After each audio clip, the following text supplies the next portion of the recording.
بسم اللہ الرحمن الرحیم۔ طوفان نوح گزر جانے کے بعد کشتی جودی پہاڑ پر رکی تو اس میں سے 80 افراد اترے۔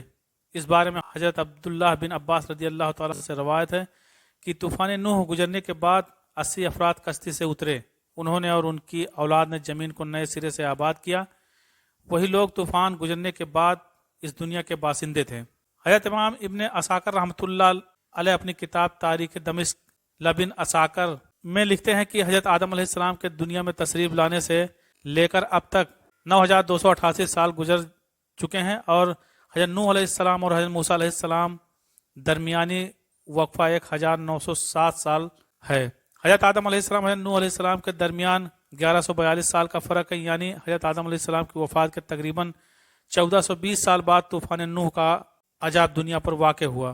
جب یہ 80 لوگ کشتی سے اترے تو یہ شروع میں بابل کے ارد گرد آباد ہوئے، اور وہاں انہوں نے ایک بازار بھی قائم کیا جس کو سوق سمانین یعنی 80 افراد کا بازار کہا جانے لگا۔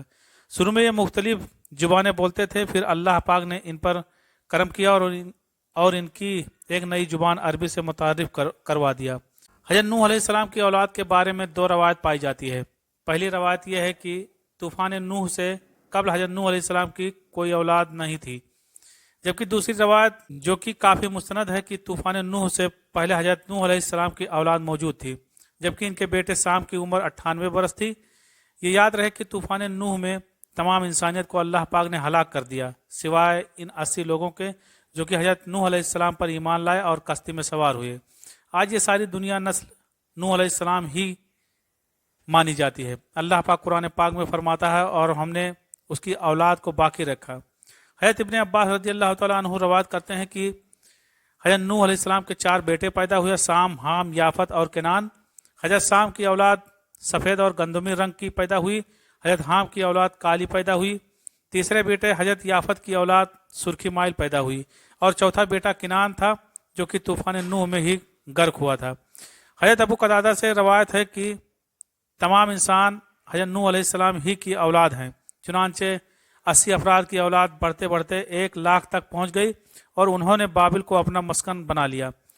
جب جگہ تنگ پڑنے لگی تو یہ لوگ دوسرے علاقوں کی طرف بھی ہجرت کرنے لگ گئے۔ حضرت نوح علیہ السلام کے 3 بیٹوں کا ذکر جو ہم پہلے بھی کر چکے ہیں، آپ کو بتاتے چلیں کہ سام کو ایشیا، حام کو افریقہ اور یافس کو یورپ کا جد امجد کہا جاتا ہے۔ اس بات کو تاریخ کی تقریباً تمام کتب میں بیان کیا گیا ہے، یہاں تک کہ مغربی تاریخ دان بھی اس کو مانتے ہیں کہ اس وقت جو ہم موجود اقوام ہیں سب کے سب حضرت نوح کے انہی 3 بیٹوں کی اولاد ہیں۔ حضرت نوح علیہ السلام کے تینوں بیٹوں میں سے حضرت سام کو یہ اعزاز حاصل ہے کہ طوفان کے بعد آنے والے تمام انبیاء انہی کے نسل سے تھے۔ آئے دوستو، سب سے پہلے حضرت نوح علیہ السلام کے بیٹے حضرت سام کی اولاد کا ذکر کرتے ہیں۔ حضرت سام کے بیٹوں کی تعداد تاریخ کی کتابوں میں متفقہ علیہ 11 بیان کی گئی ہیں، جن کے نام الام، قحطان، اسور، عاد، قطبہ، ارفقسد، نود، کہ، یود، ارسد اور آرام بیان ہوتے ہیں۔ ان میں سے آرام کے 4 بیٹے تھے جن کے نام اوس، جتر، ہول اور حس تھے۔ جتر کے بیٹے کا نام سمود تھا، یہی حضرت صالح علیہ السلام تھے اور آپ قوم عاد کے پیغمبر تھے۔ اوس کے 2 بیٹے تھے، ان میں سے ایک کا نام عاد اور دوسرے کا نام ابیل تھا۔ عاد سے ہی قوم عاد وجود میں آئی۔ ابیل کے بیٹے یسرب نے ایک بستی آباد کی تھی جو اس کے نام کی مناسبت سے یسرب مشہور ہوئی، لیکن جب نبی مکرم حضرت محمد صلی اللہ علیہ وسلم نے مکہ سے یسرب ہجرت کی تو اس کا نام مدینہ منورہ رکھ دیا گیا۔ سام کے بیٹوں میں سے ایرام کے علاوہ صرف ارفقسد کی اولاد کا تذکرہ تواریخ میں موجود ہے۔ ارفقسد کے 2 بیٹے صالح اور کیمورس تھے۔ کیمورس فارس کا جد امجد بنا۔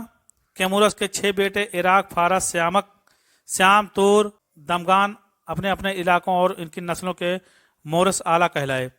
ان میں سے سیامک کے بیٹے ہوسنگ کو فارس کے بادشاہوں کا جد امجد کہا جاتا ہے۔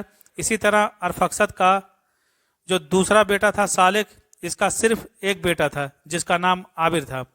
تاریخ دانوں نے انہی عابر کو حضرت ہود علیہ السلام بھی لکھا ہے۔ جتر کے بیٹے سمود جو حضرت صالح علیہ السلام تھے، ان کے 2 بیٹے تھے، ایک کا نام فالج تھا اور دوسرے کا نام یکتان تھا۔ فالج حضرت ابراہیم علیہ السلام کے جد امجد ہیں۔